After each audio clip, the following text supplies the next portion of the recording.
Un saludo cordial a todos quienes empiezan la unidad 2 del módulo de evaluación de impacto.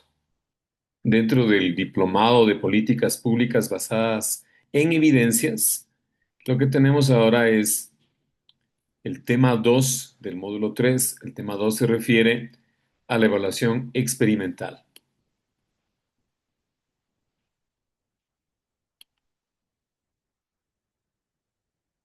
Dentro de esto, los contenidos que vamos a analizar dentro de esta unidad o capítulo son 5.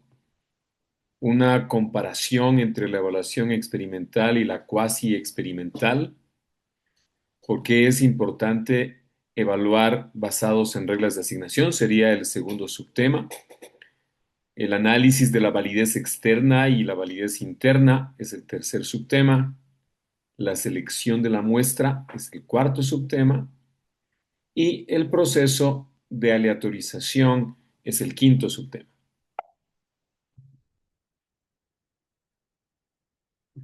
Bueno, ¿cuál es la diferencia entre la evaluación experimental y la evaluación cuasi experimental? La evaluación experimental es aquella en la cual la regla de asignación de unidades elegibles es aleatoria. Esto debe estar, por supuesto, claramente identificado.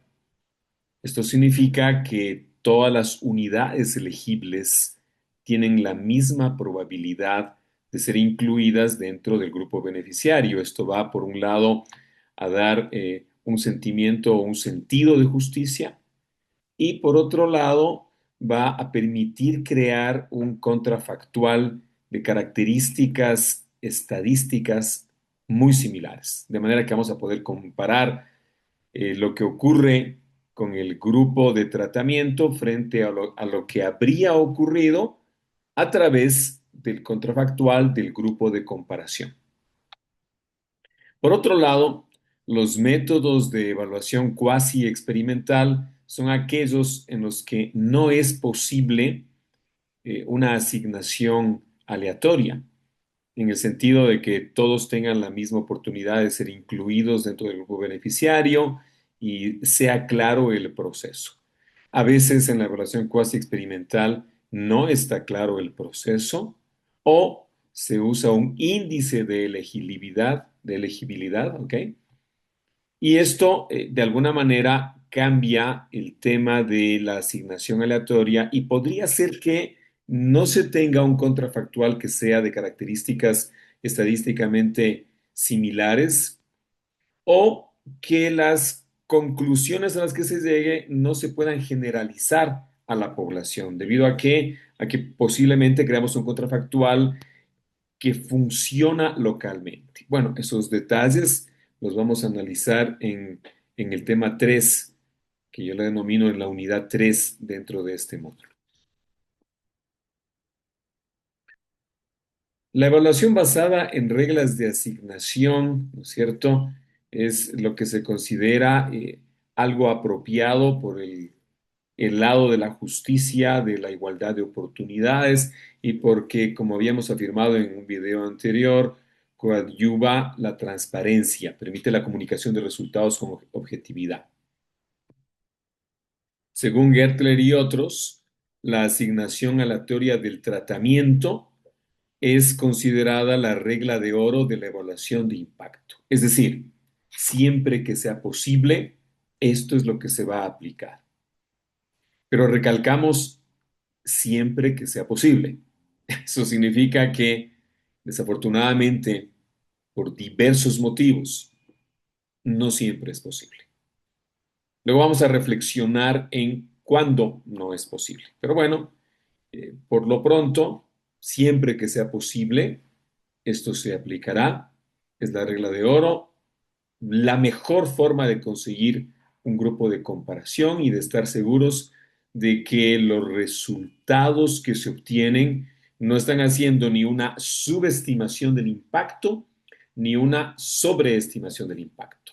Son objetivos, es decir, nos interesa identificar con claridad el impacto atribuible al proyecto, al programa, a la intervención. Cuando hablamos de validez externa y de validez interna, nos referimos a dos instancias.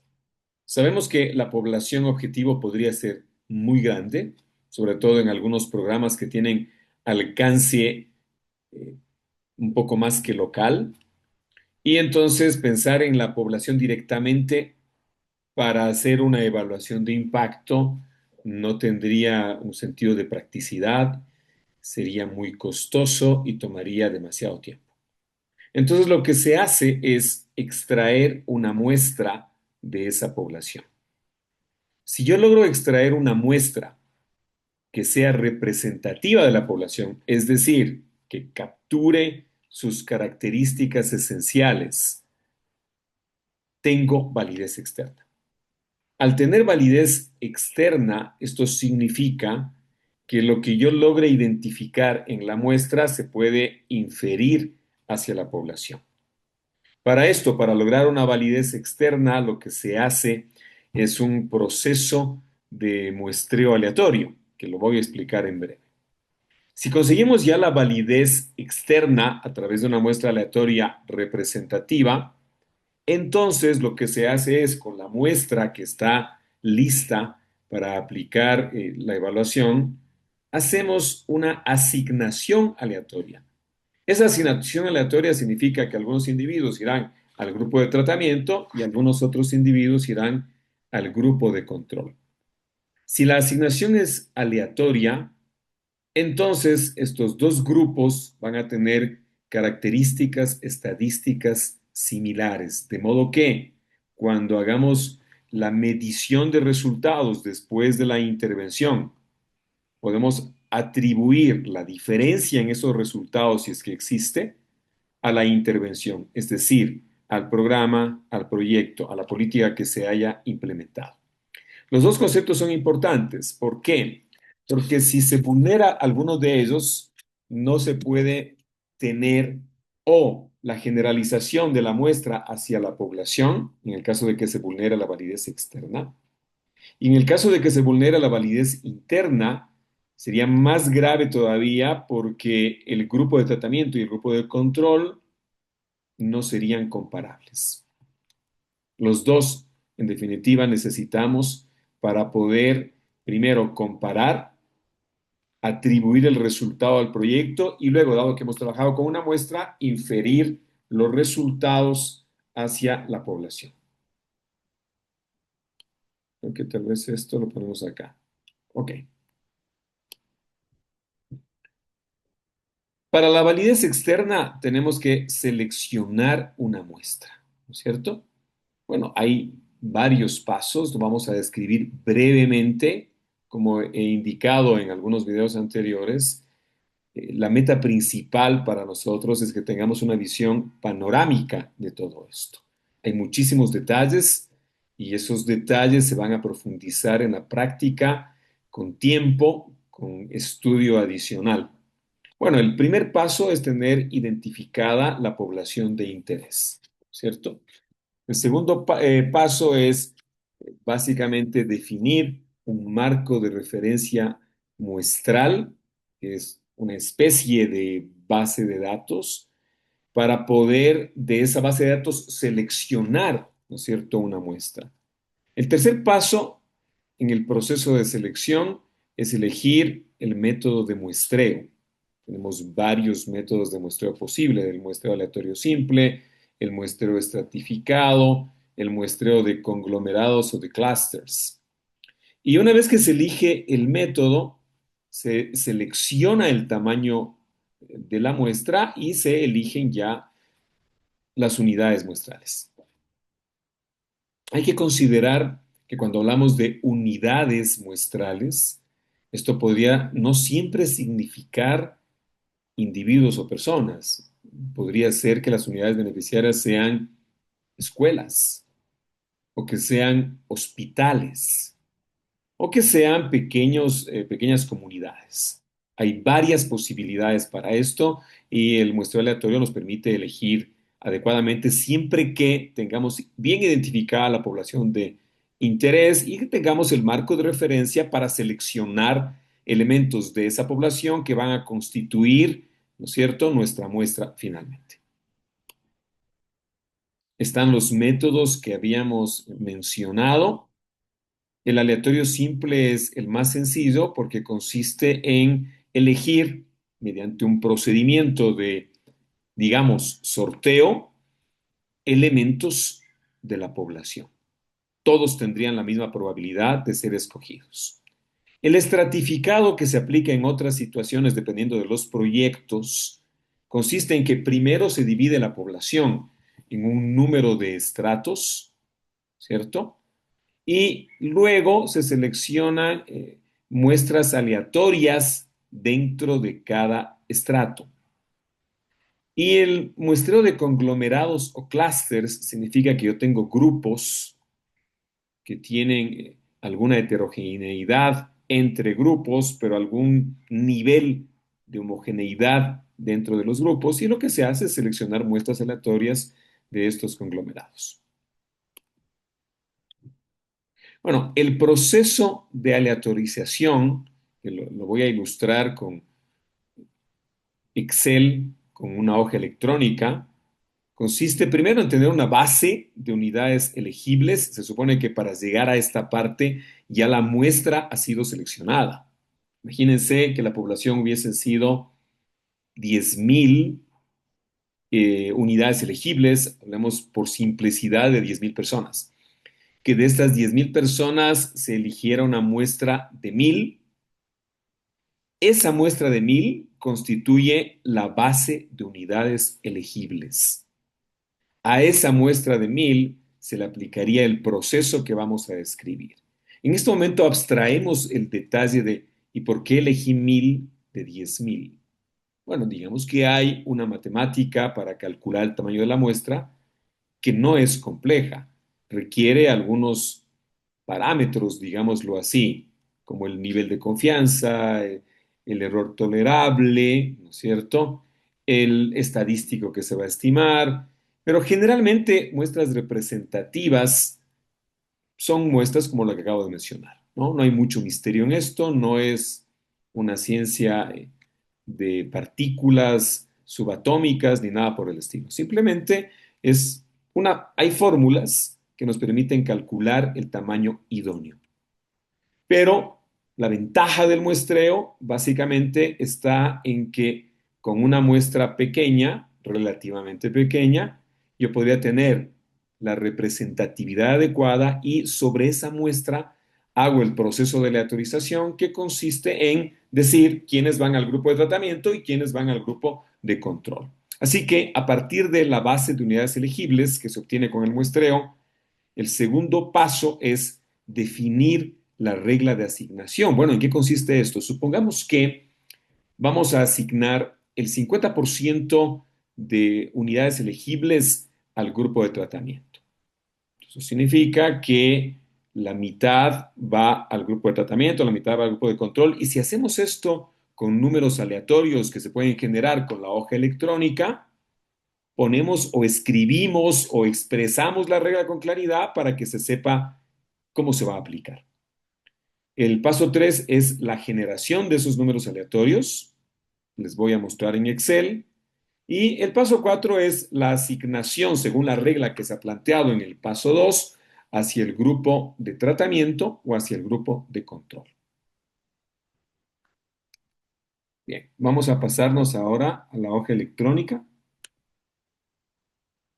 Fíjense aquí.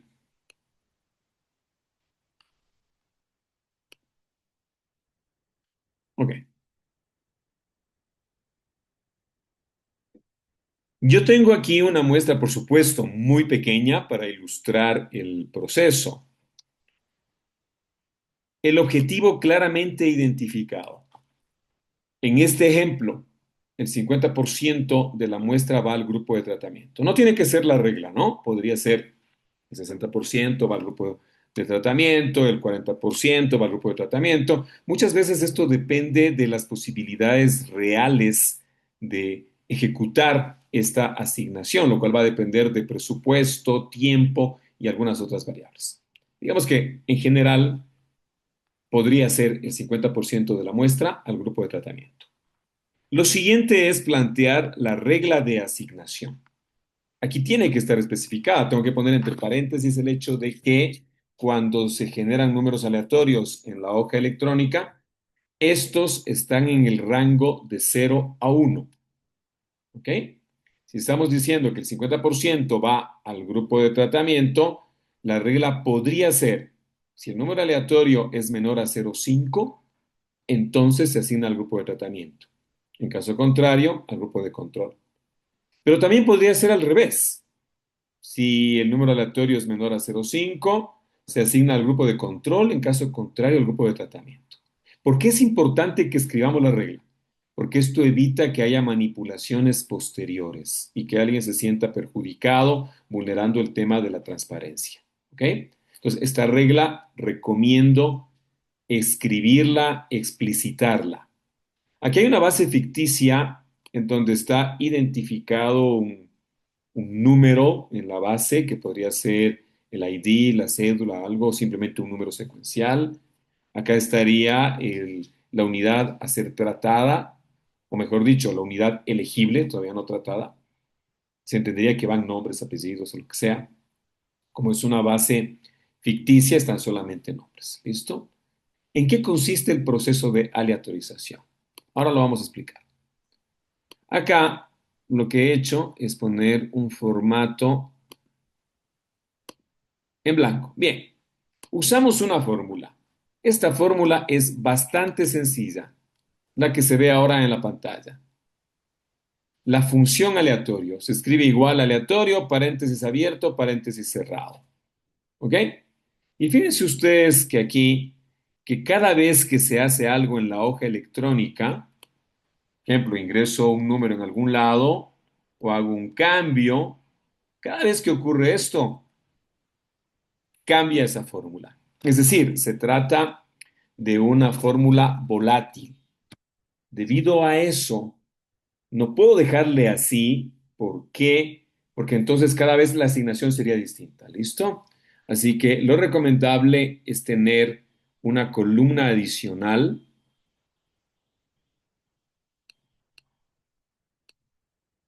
con el número aleatorio que realmente se va a usar. Les he puesto la fórmula para que sepan de dónde viene, que básicamente consiste en copiar este contenido hacia acá y pegarlo como valores. ¿Ok? El paso siguiente es hacer la asignación. Esto es muy sencillo. En la hoja electrónica se coloca una fórmula lógica, que es esta. Fíjense bien. Si el contenido, aquí sería o vámosle acá, de D8 es menor a 0,5, tal como se plantea en la regla, entonces va al grupo de tratamiento, en caso contrario al grupo de control. Lo que está escrito es la sintaxis de la fórmula. Así se tiene que llenar. ¿Listo? Entonces lo escribimos, copiamos esta fórmula, constatemos. Angie, el número aleatorio que le correspondió es 0,2498. Nos olvidamos por lo pronto de la columna fórmula. ¿Por qué? Porque esto solamente era para explicar el mecanismo. Listo. Estos son los aleatorios. Dado que salió un número aleatorio menor que 0,5, fue al grupo de tratamiento. Por otro lado, Betty se le asignó un número aleatorio o le tocó un número aleatorio de 099, 09987, etcétera, se le asigna al grupo de control. Eso es completamente automático. El número aleatorio generado con Excel, la regla de asignación con una fórmula lógica. De esta manera queda un grupo de personas asignadas al grupo de tratamiento y otro grupo de personas asignadas al grupo de control. Bien, con esto vamos hacia la parte final. Hay varios desafíos de la evaluación experimental que tienen que ver con la ética en la evaluación, con el hecho de tener diseños justos y transparentes, con tener además una contextualización y sensibilización cultural. Todo esto se tiene que considerar dentro de todo este proceso de aleatorización. Una reflexión final es: el verdadero método del conocimiento es el experimento. Esta fue una reflexión de William Blake que creo que nos queda como anillo al dedo dentro de lo que es evaluación experimental. Espero que hayan disfrutado el video y será hasta la próxima. Muchas gracias.